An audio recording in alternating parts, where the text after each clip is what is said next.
Lieutenant Sarah Martinez adjusted her scope for the 100th time that morning, her dark eyes scanning the rocky terrain below.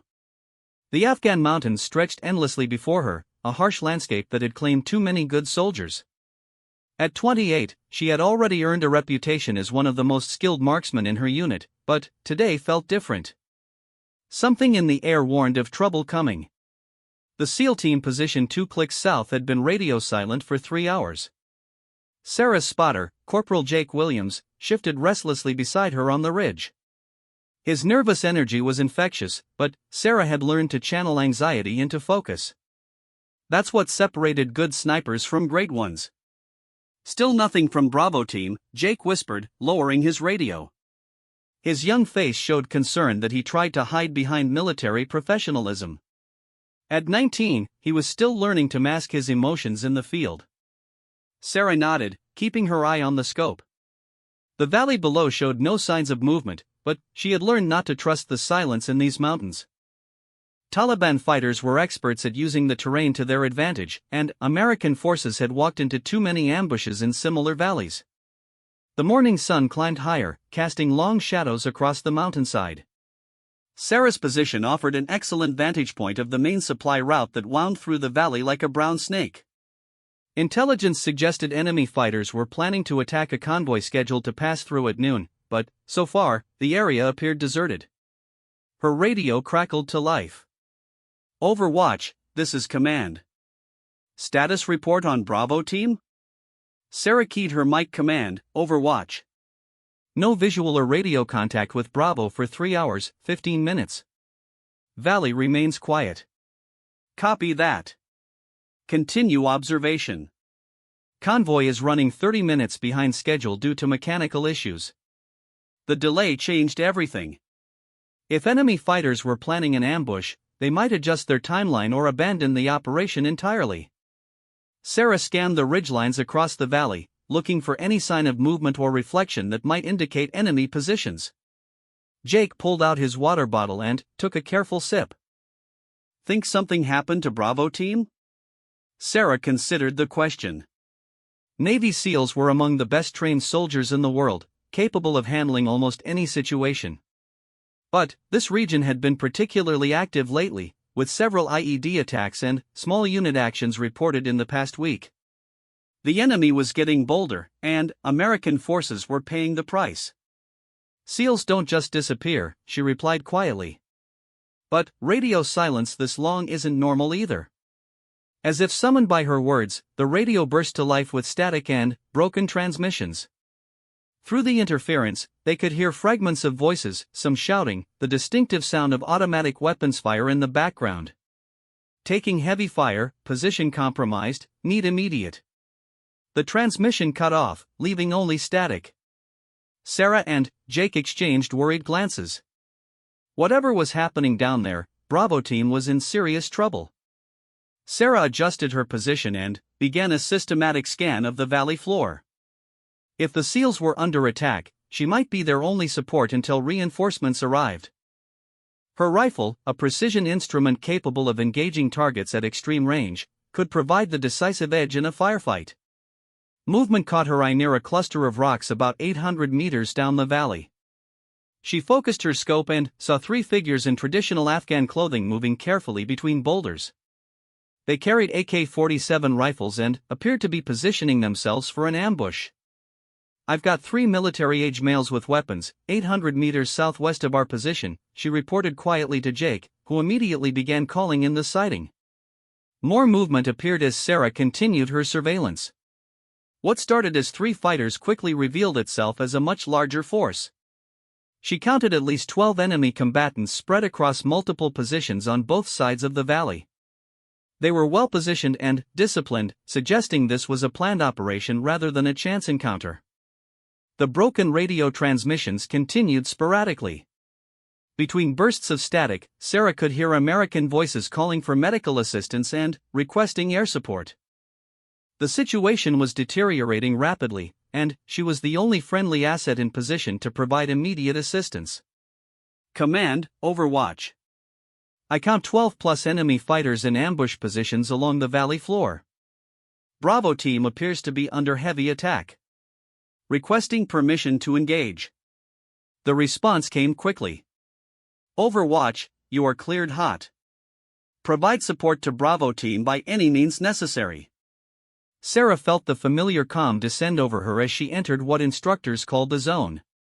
Her breathing slowed, her heartbeat steadied, and the world narrowed to the view through her scope.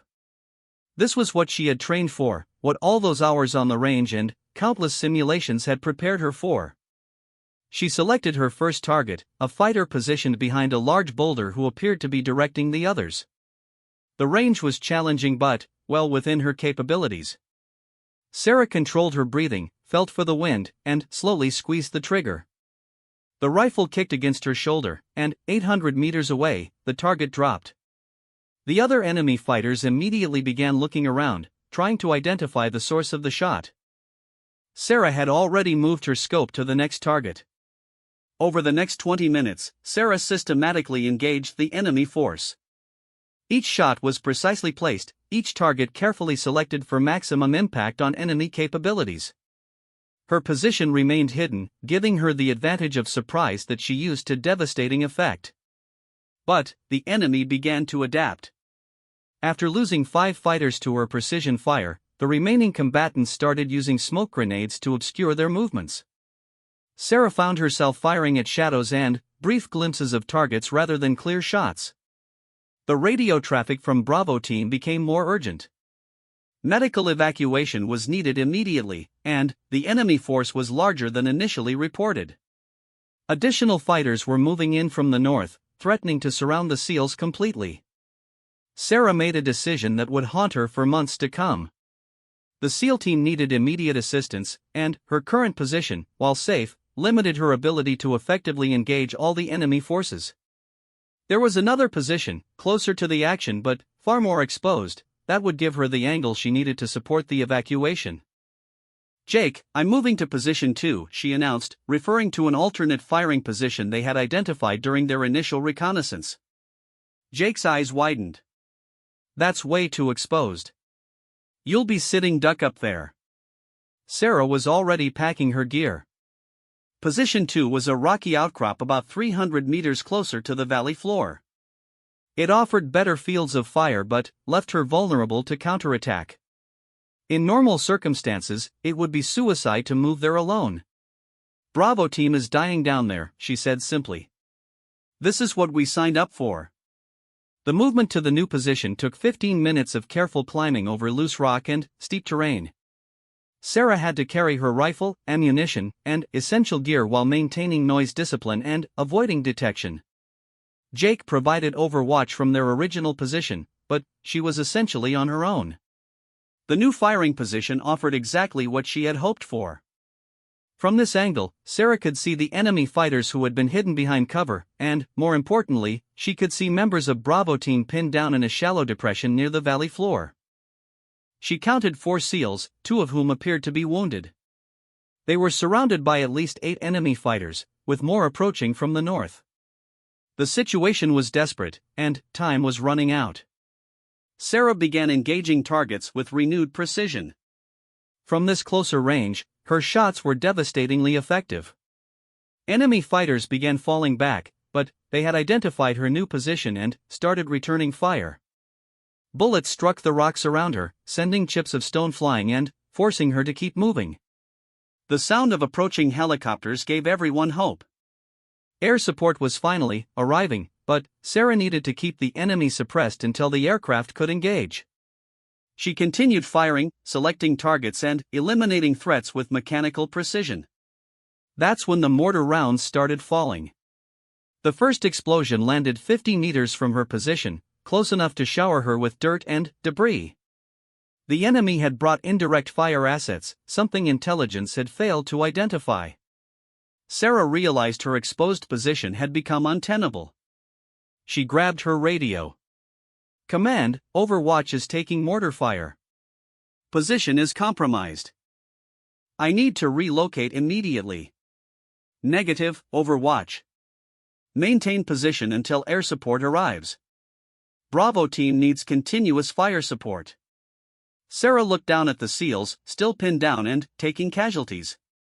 The approaching helicopters were still minutes away. Without her covering fire, the enemy would overrun the SEAL position before help arrived. The second mortar round landed closer, and Sarah felt the concussion wave wash over her. Rock fragments cut her face, and her ears rang from the explosion. She had perhaps 2 minutes before the enemy gunners found their range and finished her. That's when she saw him. An enemy fighter had flanked wide to the east and was now in position to fire a rocket-propelled grenade directly into the SEAL position. From her angle, Sarah was the only person who could see the threat. If that RPG found its mark, Bravo team would be wiped out. Sarah steadied her rifle, ignoring the incoming mortar fire and the bullets snapping past her head. The shot was difficult, nearly 900 meters at a steep downward angle, with moving targets and hostile fire affecting her concentration. She had one chance to save the SEALs. The mortar rounds were getting closer. Jake was screaming over the radio for her to fall back. The helicopters were finally close enough that she could hear their rotors echoing off the valley walls. But none of that mattered now. Everything came down to this single shot. Sarah controlled her breathing, felt the wind, calculated the range and elevation. The enemy fighter was raising his RPG, preparing to fire.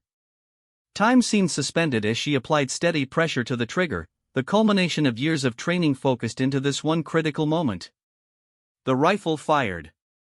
The 7.62 mm bullet crossed 900 meters of Afghan air in just over a second. Sarah watched through her scope as the enemy fighter dropped his weapon and fell backward, the RPG clattering harmlessly among the rocks. That's when the final mortar round found its target. The explosion seemed to come from inside her own head. Sarah felt herself lifted and thrown backward by the blast, her rifle torn from her hands, her world dissolving into pain and darkness. She was dimly aware of falling, of rocks cutting into her back, of something warm running down her face. The last thing she heard before unconsciousness took her was Jake screaming her name over the radio, and the sound of helicopters finally arriving to save Bravo team. When the Apache gunships finished their attack runs and the dust settled, the valley fell silent. The enemy force had been neutralized, and Bravo team was being evacuated to safety. But when the rescue teams reached Sarah's last known position, they found only blood on the rocks and her damaged rifle. There was no sign of Lieutenant Sarah Martinez. The initial search was hampered by continuing enemy activity in the area and the onset of a major weather system moving in from the west. Storm clouds were building on the horizon, promising the kind of weather that grounded aircraft and made ground operations nearly impossible. Command made the difficult decision to classify Sarah as missing in action. Her sacrifice had saved Bravo team, but the cost appeared to be her life. The official report noted that her body was likely destroyed in the mortar attack or swept away by the rocky terrain during the explosion. Jake Williams refused to accept that conclusion. He had seen Sarah survive impossible situations before, and something deep in his gut told him she was still alive out there. But, as the storm clouds gathered and the first drops of rain began to fall, even he had to admit that finding her seemed hopeless. The weather system that rolled across the mountains that afternoon was unlike anything the region had seen in years. Torrential rain, high winds, and near-zero visibility made any rescue operation impossible. For 3 days, the storm raged across the Hindu Kush, turning valleys into rivers and making the mountains impassable. When the skies finally cleared, search and rescue teams scoured every inch of the area where Sarah had last been seen. They found equipment scattered by the explosion, blood trails that led nowhere, and boot prints that disappeared into rocky terrain impossible to track. But they never found Lieutenant Sarah Martinez. Command held memorial services. Her family received folded flags and heartfelt condolences. The SEAL she had saved spoke at her funeral about courage under fire and sacrifice in service to others. Jake Williams was reassigned to a different unit, unable to return to the place where he had lost his spotter and friend. Sarah Martinez was officially declared killed in action, another casualty of America's longest war. Her name was added to memorial walls and her story became part of military legend, told to new snipers as an example of dedication to mission and loyalty to fellow soldiers. But, deep in the Afghan mountains, where ancient trails wound between peaks that had witnessed countless conflicts, local villagers began telling a different story. They spoke of an injured American soldier, a woman warrior who had emerged from the storm like a ghost, seeking shelter and medical attention.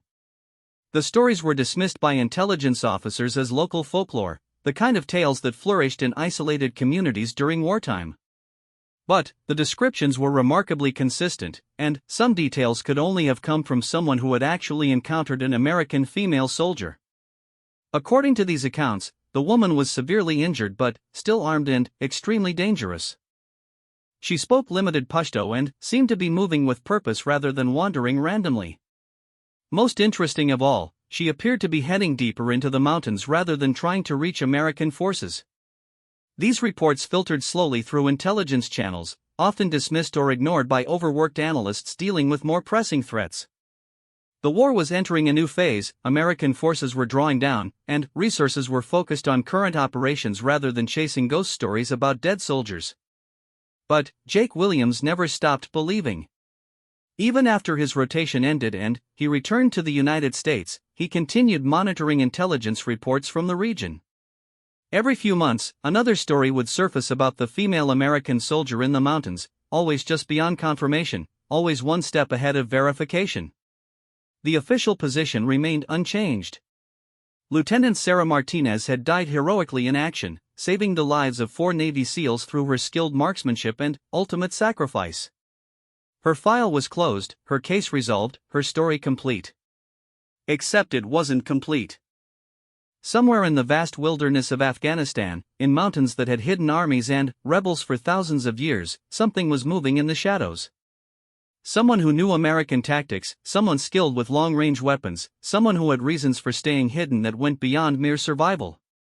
The war continued, seasons changed, and new conflicts arose to capture headlines and attention. But, in the remote valleys where Sarah Martinez had made her last stand, the legend grew stronger. Local fighters reported shots fired from impossible ranges, perfectly placed to disrupt operations and save lives.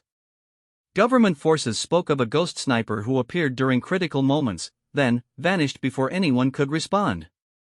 And, deep in classified files that few people had clearance to read, intelligence analysts began connecting dots that painted a picture they weren't prepared to believe. A picture of a soldier who had not only survived that terrible day in the mountains, but who had somehow found a way to continue fighting a war that the rest of the world thought she had died in. The storm that had hidden her disappearance was long over. But Lieutenant Sarah Martinez was still out there, still fighting, still protecting soldiers who would never know her name or understand how she had saved their lives from shadows they never saw. The question was no longer whether she had survived. The question was what she had become in those months alone in the mountains, and whether the soldier who eventually emerged from that wilderness would be the same person who had vanished into the storm so many months before. The first sensation Sarah Martinez experienced when consciousness slowly returned was pain. Not the sharp, immediate agony of fresh wounds, but the deep, grinding ache of bones that had been broken and were trying to heal without proper medical attention. Her left shoulder felt wrong, displaced, and her head throbbed with each heartbeat. She opened her eyes to complete darkness and immediately regretted the decision. Even that small movement sent waves of nausea through her battered body. Sarah lay perfectly still, fighting the urge to vomit while trying to piece together fragments of memory from what felt like a lifetime ago. The mortar attack. The explosion that had lifted her off the rocky outcrop and thrown her into space. After that, nothing but darkness and pain. Gradually, her vision adjusted to reveal rough stone walls surrounding her. She was lying on a bed of straw and old blankets in what appeared to be a cave or underground chamber. Weak light filtered in from somewhere above, suggesting an opening to the outside world, but she couldn't see the source. Sarah attempted to sit up and immediately discovered the extent of her injuries. Her left arm was virtually useless, hanging at an unnatural angle that suggested a dislocated shoulder and possibly broken bones. Her right leg was bound with crude splints made from tree branches and torn fabric. Multiple cuts and bruises covered her body, and she could feel the tight pull of bandages across her ribs. Someone had found her. Someone had brought her here and provided medical attention. The question was whether that someone was friend or enemy. Sarah's training kicked in despite her weakened condition. She assessed her surroundings with the methodical approach drilled into every soldier.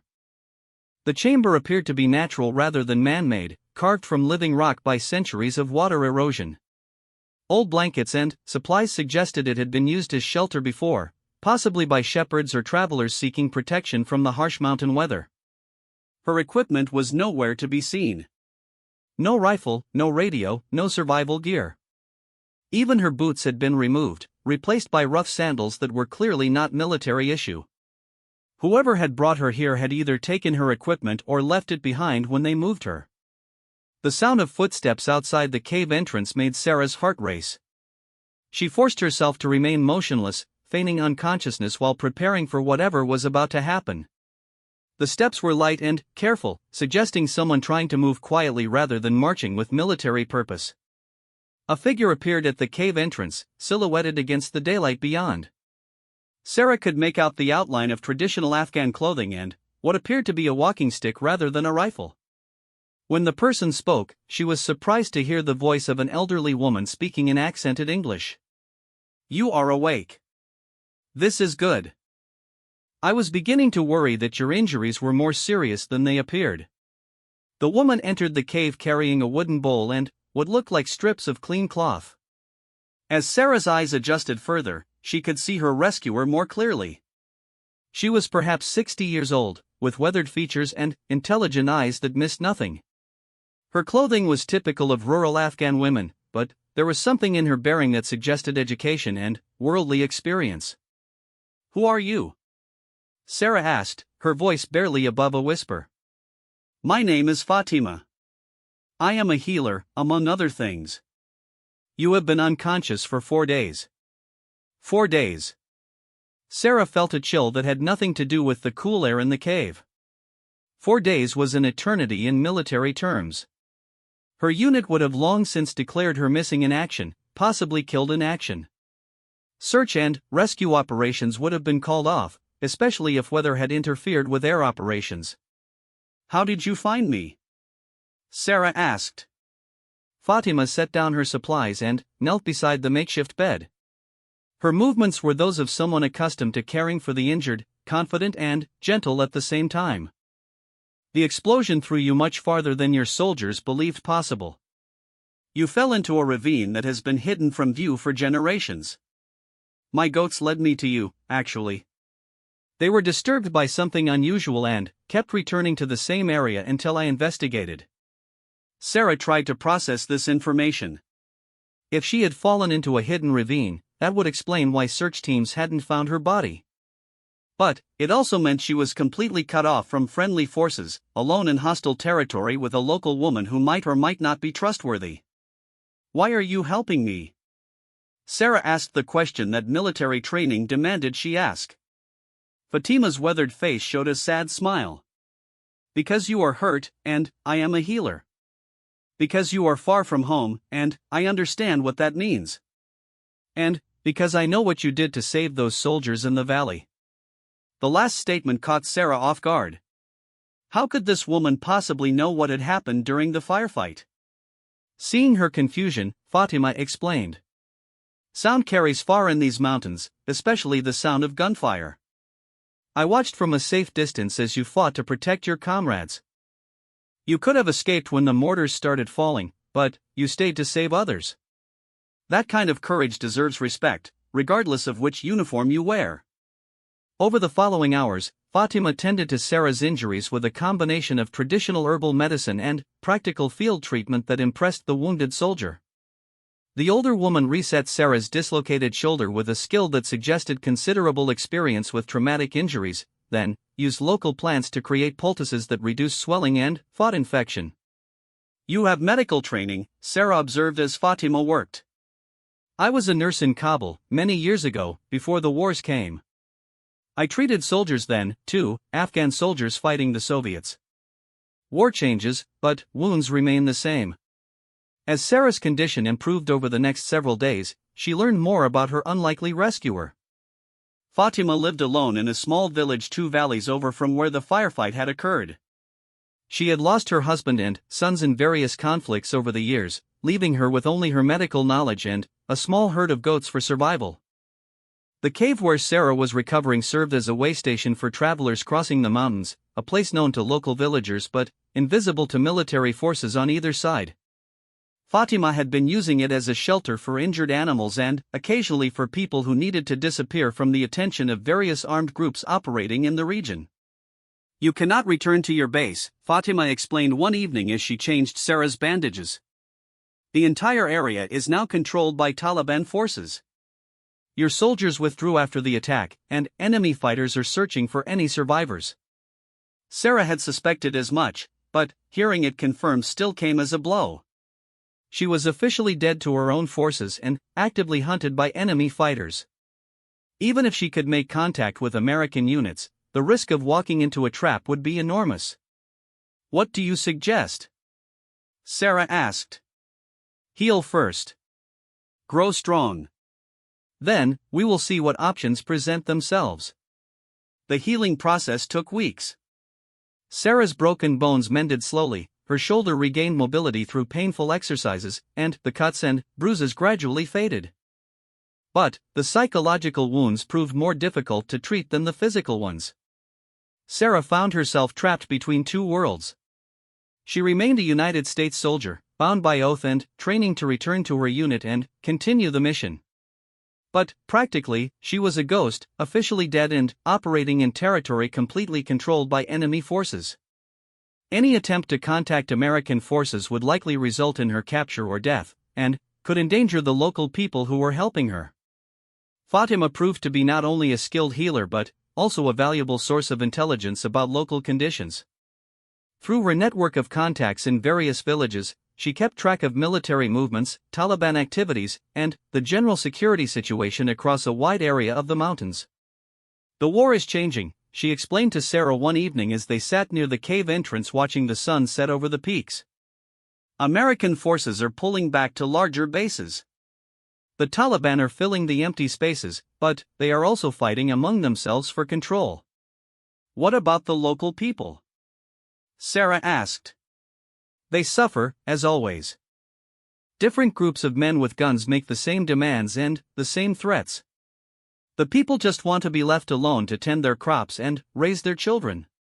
As Sarah grew stronger, she began to understand the complex reality of the conflict from a perspective that no military briefing had ever provided.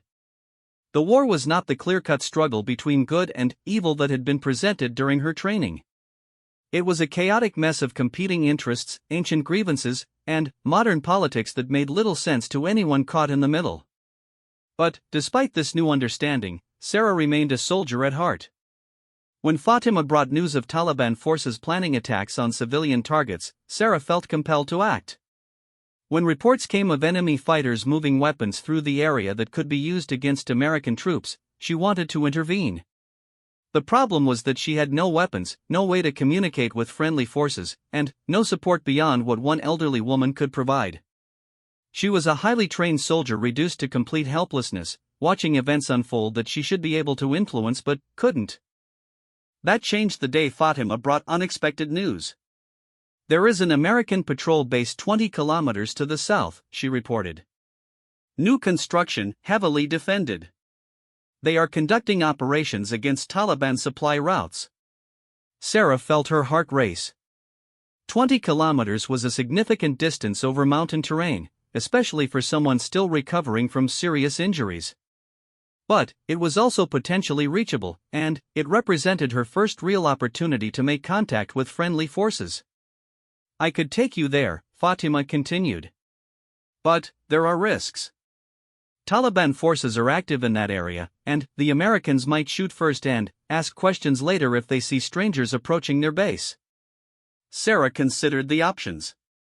Attempting to reach the base was dangerous, but staying hidden indefinitely was not really living. She was a soldier, and soldiers belonged with their units, fighting the mission they had sworn to complete. But before she could make that decision, Fatima brought news that changed everything. "The Taliban are planning an attack on a school," she said quietly, her voice heavy with emotion. "A girls' school in the valley below. They will kill the teachers and burn the building to make an example." Sarah felt something cold and hard form in her chest. Attacking schools was beyond military necessity or even conventional terrorism. It was pure evil, designed to destroy hope and education for an entire generation of children. When, she asked. Tomorrow morning, when classes begin. They want maximum impact, maximum terror. Sarah looked at her hands, still weak but growing stronger each day. She thought about her rifle, lost in the explosion weeks ago. She thought about her oath as a soldier and her duty to protect innocent people. She thought about those little girls walking to school tomorrow morning, having no idea what awaited them. I need a weapon, she said finally. Fatima studied her carefully. You are still injured. You have no support. It would be a suicide mission. Maybe. But I can't let this happen. Not if there's something I can do to stop it. What Fatima said next surprised her completely. My husband's rifle is hidden near the village. Soviet-made, but well-maintained. He taught me to use it during the war against the Russians. Sarah stared at her elderly caretaker with new respect. You're offering to help me attack Taliban fighters? I am offering to help you protect children. The difference is important. That night, they planned an operation that would have seemed impossible just hours earlier. Using Fatima's detailed knowledge of the local terrain and her contacts in the village network, they identified the route the Taliban attack force would most likely use. Sarah's military training provided tactical expertise about positioning and timing. The plan was simple but dangerous. Sarah would position herself along the likely approach route and engage the Taliban force before they reached the school. Fatima would serve as a spotter and guide, using her knowledge of the area to help Sarah move undetected. Neither woman harbored illusions about their chances of survival. They were two people, one of them elderly and the other still recovering from serious injuries, preparing to engage a force of experienced fighters on their home ground. But sometimes doing the right thing mattered more than the odds of success. As dawn broke over the mountains, Sarah Martinez found herself in a shooting position for the first time in weeks, holding an unfamiliar rifle and preparing to fight a battle that no one would ever know she had fought. Officially, she was already dead. Practically, she was about to prove that reports of her death had been greatly exaggerated. The school attack would proceed as planned, the Taliban fighters confident in their superiority of numbers and firepower. They had no way of knowing that a ghost was waiting for them in the rocks above their intended route, a ghost with a sniper's training and a burning need to prove that some things were worth dying for. But, this time, Sarah Martinez had no intention of dying. She had learned too much about survival in the weeks since the explosion, and she had too much work still to do. The attack on the school would be stopped, and, afterward, she would begin the long journey back to the war that everyone thought she had already lost. The mountains were about to learn that Lieutenant Sarah Martinez was far from finished fighting. The weight of the old Soviet rifle felt strange in Sarah's hands after weeks without her precision instrument. The AK-47 variant that Fatima had retrieved was clean and functional, but it lacked the sophisticated scope and customized ergonomics of her military weapon. More importantly, it was designed for close-quarters combat rather than the long-range precision shooting that was Sarah's specialty. She would have to adapt, and quickly. Sarah positioned herself on a rocky ledge overlooking the narrow trail that led from the Taliban staging area to the village school. The position offered good concealment behind a cluster of boulders while providing clear fields of fire across the approach route. At 200 meters, the range was well within the capabilities of the assault rifle, even without a precision scope. Fatima crouched nearby, serving as spotter and early warning system. The older woman had proven surprisingly adept at military-style observation, using her lifetime of experience in these mountains to identify sounds and movements that would escape notice by someone unfamiliar with the terrain. They are coming, Fatima whispered, pointing toward a distant ridge. 6 men, moving carefully but not quietly enough for these mountains. Sarah adjusted her position and focused on the trail below. Through the iron sights of the rifle, she could see movement among the rocks about 400 meters away. The Taliban fighters were approaching in single file, maintaining tactical spacing but showing the kind of overconfidence that came from operating in friendly territory. As they drew closer, Sarah could make out more details about the attack force. 6 men, as Fatima had reported, all carrying automatic weapons and what appeared to be incendiary devices for burning the school building. They moved with the casual arrogance of fighters who believed they faced no opposition. They were about to learn otherwise. Sarah had spent the previous night studying the tactical situation and developing a plan that maximized her limited resources. The key was to disrupt the attack force quickly and decisively, before they could react effectively to the unexpected resistance. Once the element of surprise was lost, her position would become untenable against superior numbers. The lead fighter reached the 200-meter mark, moving confidently along the trail that would take him directly toward the school. Sarah centered the front sight post on his chest and slowly squeezed the trigger. The rifle kicked against her shoulder with the familiar authority of a well-maintained weapon. 200 meters away, the Taliban fighter stumbled and fell, his AK-47 clattering onto the rocky ground.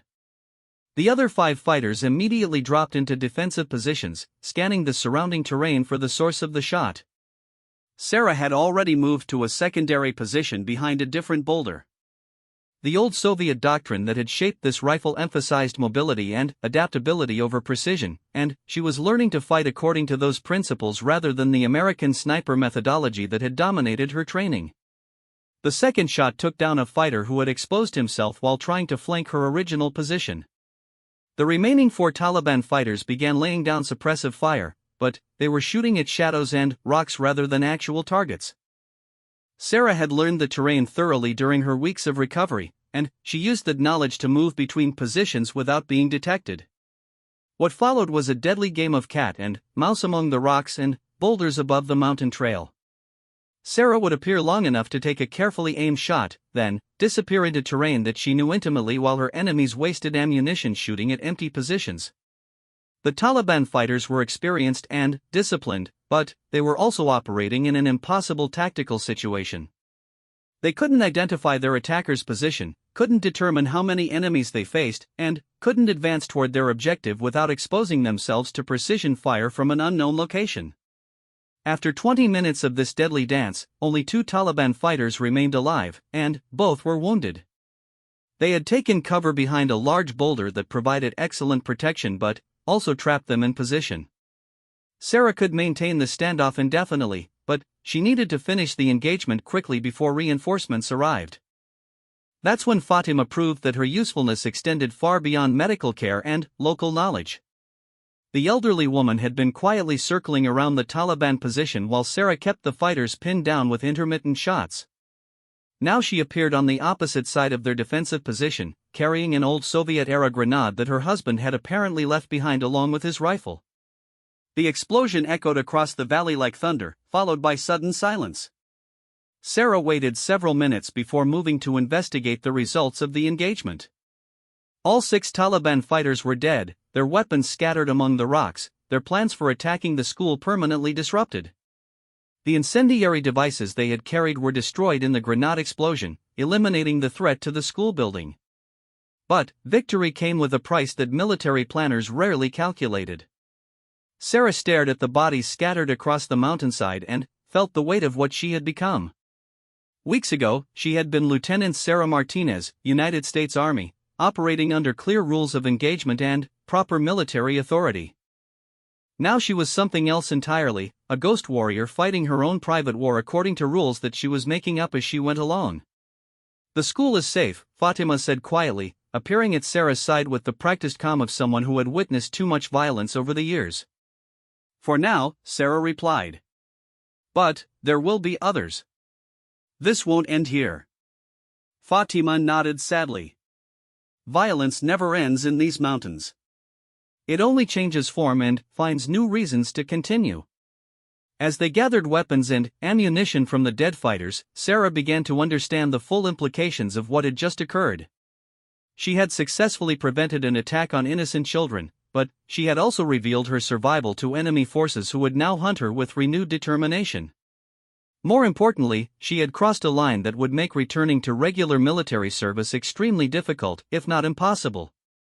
She was no longer operating under proper authority or following standard protocols. She was a rogue operator, making life-and-death decisions based on her own judgment rather than official orders. The realization should have troubled her more than it did.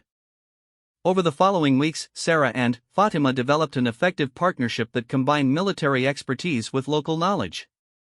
Using the weapons captured from the Taliban attack force, they established a series of hidden caches positioned at strategic points throughout the mountain region. Fatima's network of contacts in the local villages provided intelligence about Taliban movements and planned operations. Sarah's military training allowed her to analyze this information and identify opportunities for disrupting enemy activities. Together, they began waging a shadow campaign that frustrated Taliban operations while protecting civilian populations. The attacks followed a consistent pattern. Taliban forces would plan operations against civilian targets or coalition forces, only to find themselves ambushed by accurate rifle fire from positions that seemed impossible to reach or detect. The attacker would strike quickly and decisively, then vanish into terrain that offered 1,000 hiding places for someone who knew the mountains intimately. Local populations began referring to the mysterious attacker as the Ghost, a supernatural warrior who appeared whenever innocent people were threatened but could never be captured or killed by conventional forces. Taliban commanders grew increasingly frustrated as their operations were disrupted by an enemy they couldn't identify or locate. American intelligence services noticed the pattern of attacks but reached incorrect conclusions about their source. The precision of the rifle fire and the tactical sophistication of the operations suggested special forces involvement, possibly Pakistani military advisors or foreign fighters with advanced training. Nobody suspected that the Ghost might be one of their own soldiers, officially listed as killed in action but actually operating independently in territory considered completely hostile. Sarah found herself adapting to this new reality with surprising ease. The strict military hierarchy and detailed rules of engagement that had governed her previous service were replaced by simple principles: protect innocent people, disrupt enemy operations, and survive to fight another day. Her shooting skills, always exceptional, improved dramatically under the pressure of real combat against enemies who were actively trying to kill her. She learned to make difficult shots with unfamiliar weapons, to engage multiple targets quickly and accurately, and to operate effectively with minimal logistical support. But, perhaps more importantly, she learned to think strategically rather than just tactically.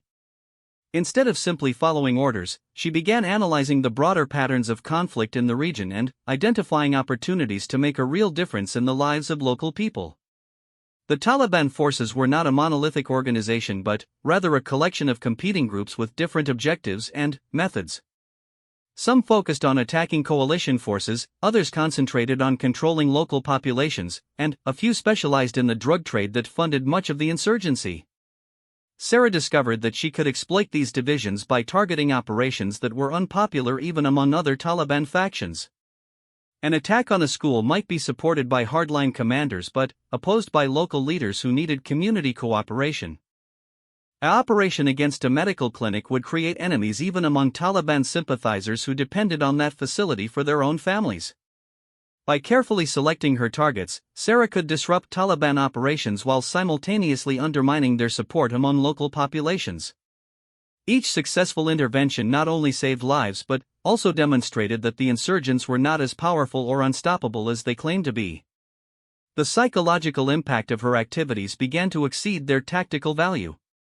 Taliban fighters grew nervous about operating in areas where the Ghost had been active, knowing that their carefully planned operations might be disrupted by sudden, accurate fire from an enemy they couldn't see or counterattack.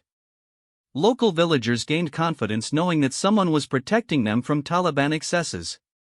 While they couldn't openly support coalition forces without risking retaliation, they could provide subtle assistance to the mysterious protector who asked for nothing in return except the opportunity to keep fighting. Sarah's reputation spread beyond the immediate area as stories of the Ghost's interventions circulated through the traditional communication networks that connected mountain communities.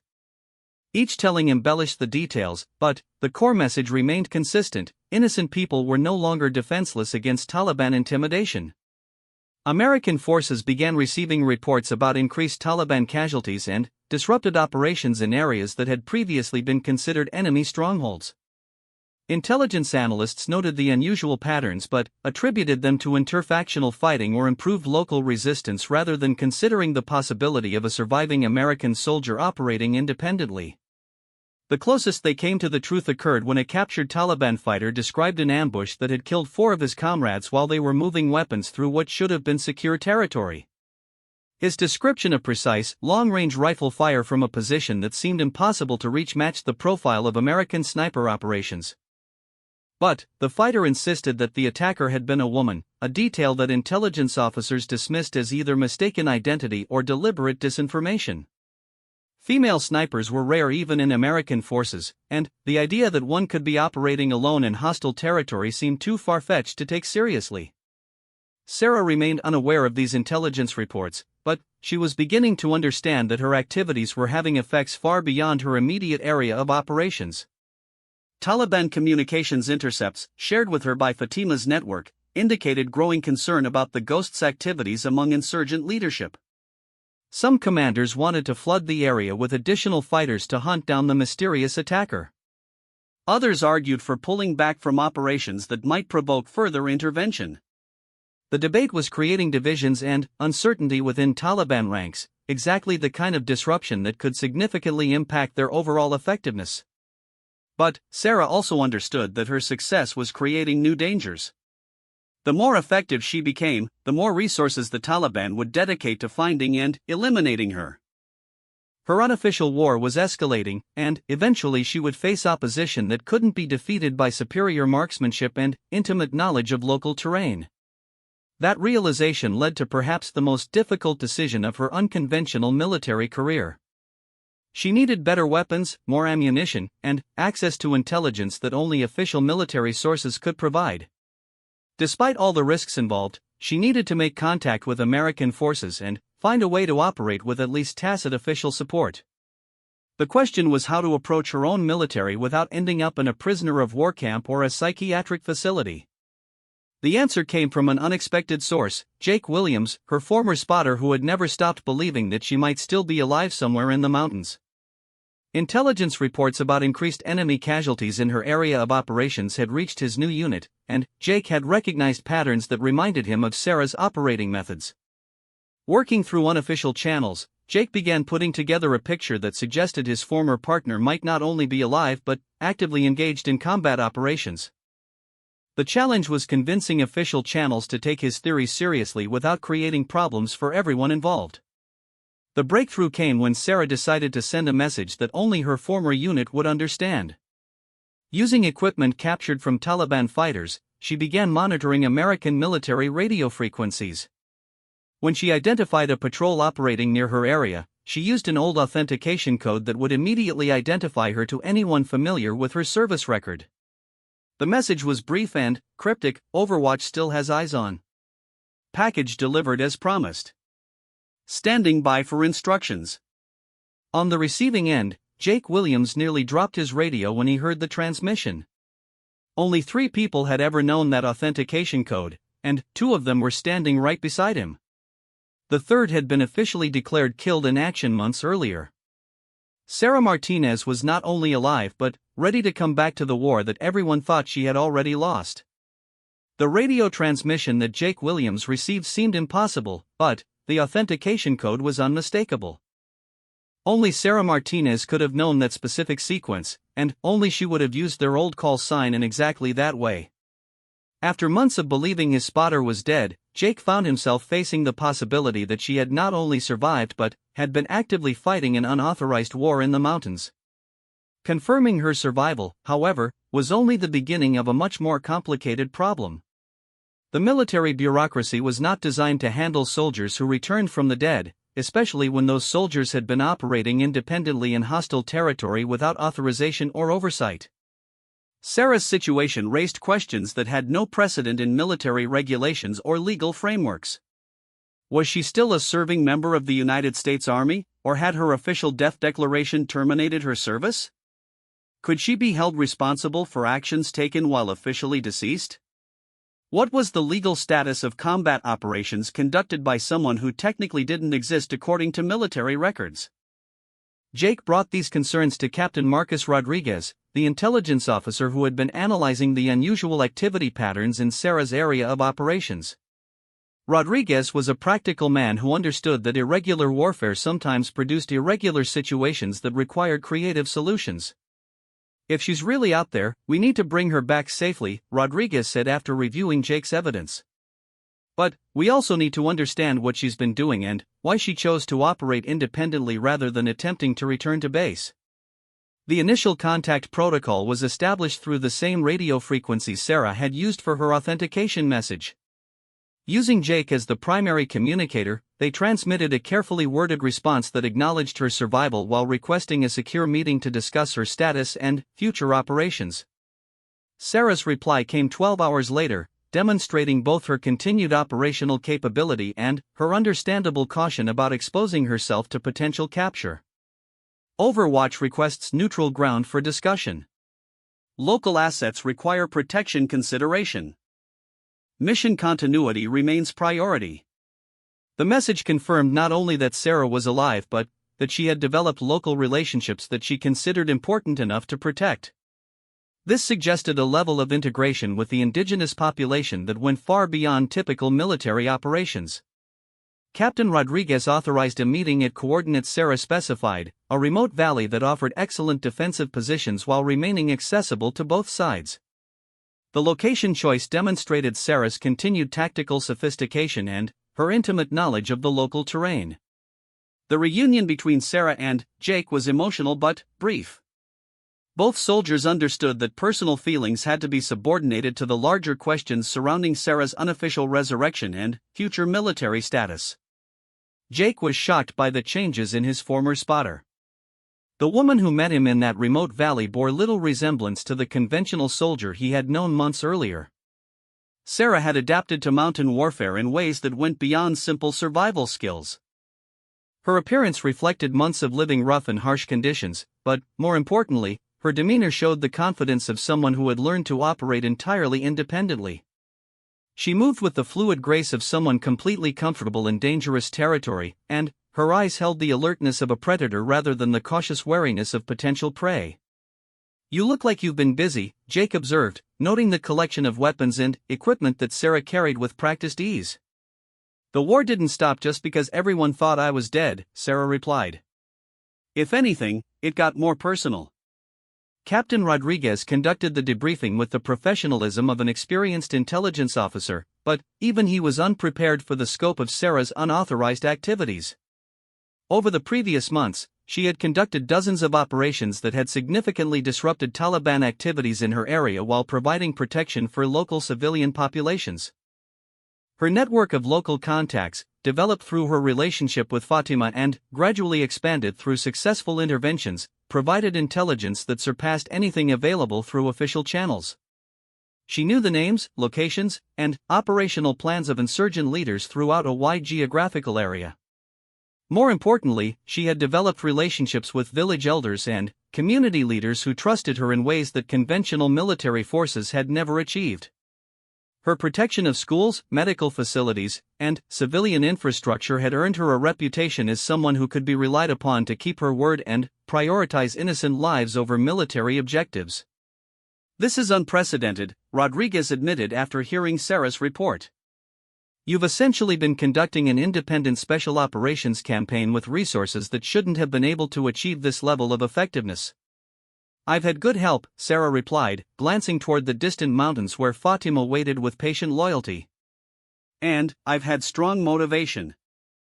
When you watch children walk to school knowing that armed men are planning to kill them, tactical manuals become less important than doing the right thing." The question of Sarah's future status required decisions at levels far above Captain Rodriguez's authority. Her case was forwarded through intelligence channels to senior commanders who faced an unprecedented situation, a soldier who had achieved remarkable results through methods that violated virtually every regulation governing military operations. While bureaucrats debated policy questions, however, the immediate tactical situation demanded attention.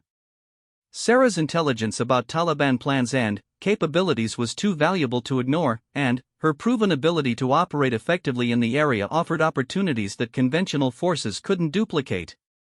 Rodriguez made the decision to authorize Sarah's continued operations on a temporary basis while higher authorities worked out the legal and administrative details. She would operate under official cover, with communication support and limited resupply capability, but with the understanding that her methods remained largely outside normal military protocols. "This is highly irregular," Rodriguez warned her during their final meeting before she returned to the mountains. "If this goes badly, there's no guarantee that anyone will be able to protect you from the consequences." Sarah nodded her understanding. "It's been highly irregular from the beginning. I'm not asking for protection from consequences. I'm asking for the chance to finish what I started." The arrangement that emerged was unlike anything in conventional military doctrine. Sarah returned to the mountains with official recognition of her survival and limited support for her operations, but without the restrictions that would have come with formal reintegration into regular military units. She maintained her network of local relationships while gaining access to intelligence reports and communication capabilities that enhanced her effectiveness. The combination of official resources and unofficial methods created a unique capability that achieved results far beyond what either approach could have accomplished independently. Taliban forces in the region found their operations increasingly disrupted by interventions that seemed to anticipate their plans and counter their tactics with uncanny precision. The ghost that had haunted their activities for months became an even more formidable presence when backed by military intelligence and communication capabilities. Local populations benefited from the enhanced security that Sarah's operations provided, but they also gained something more important: proof that they were not forgotten or abandoned by forces capable of protecting them. The knowledge that someone was watching and ready to intervene gave communities confidence to resist Taliban intimidation and report suspicious activities. American forces discovered that Sarah's area of operations became a model for the kind of population-centric counterinsurgency doctrine that military theorists had long advocated but rarely achieved in practice. Her personal relationships with local leaders created trust that enabled genuine cooperation between international forces and indigenous communities. The success of Sarah's unconventional approach attracted attention from special operations commanders looking for innovative methods to address persistent insurgency problems. Her techniques for building local networks and conducting precision operations with minimal resources became case studies for advanced military training programs. But perhaps the most significant impact of Sarah's return from the shadows was the message it sent to both friendly and enemy forces. For American soldiers, it demonstrated that no one was abandoned or forgotten, that their military would go to extraordinary lengths to account for every person under its command. For Taliban fighters, it proved that their enemies possessed capabilities and determination that went far beyond conventional military doctrine. The ghost in the mountains was no longer just a local legend but a symbol of persistent opposition that could not be eliminated through conventional means. Sarah herself evolved from a conventional sniper into something entirely new, a bridge between formal military operations and the informal networks that shaped daily life in conflict zones. Her unique position allowed her to influence events in ways that neither approach could achieve alone. The woman who had disappeared into a storm-lashed mountainside months earlier had emerged as something unprecedented in modern warfare. She remained Lieutenant Sarah Martinez, United States Army, but she had also become something more: a guardian spirit for people caught between competing forces, a protector whose effectiveness came from her willingness to operate outside the boundaries that limited more conventional approaches. Jake Williams, watching his former spotter coordinate operations that blended military precision with local knowledge, realized that Sarah's apparent death had actually been a transformation. The soldier who had vanished in that mortar attack had been reborn as something the mountains had never seen before, a warrior who fought not just for victory but for the people whose lives were shaped by the endless cycle of conflict. The storm that had hidden her disappearance was long over, but Lieutenant Sarah Martinez continued to move through the shadows of the Afghan mountains, no longer a ghost but a living symbol of the possibility that one person, properly motivated and skillfully applied, could still make a difference in a complex and dangerous world. Her story became legend among both American forces and local populations, proof that rumors of her death had been greatly exaggerated and that the most effective warriors were often those who found ways to fight according to their own rules rather than simply following the rules that others had written for them. In the end, the SEALs she had saved months earlier were right to believe she was gone. The conventional soldier they had known was indeed dead, killed in the explosion that should have ended her story. But, from those flames had emerged someone far more dangerous to her enemies and, far more valuable to those she had sworn to protect. The mountains would never be the same, and neither would the understanding of what one dedicated soldier could accomplish when freed from conventional limitations and motivated by unshakable conviction that some things were worth any sacrifice necessary to preserve them.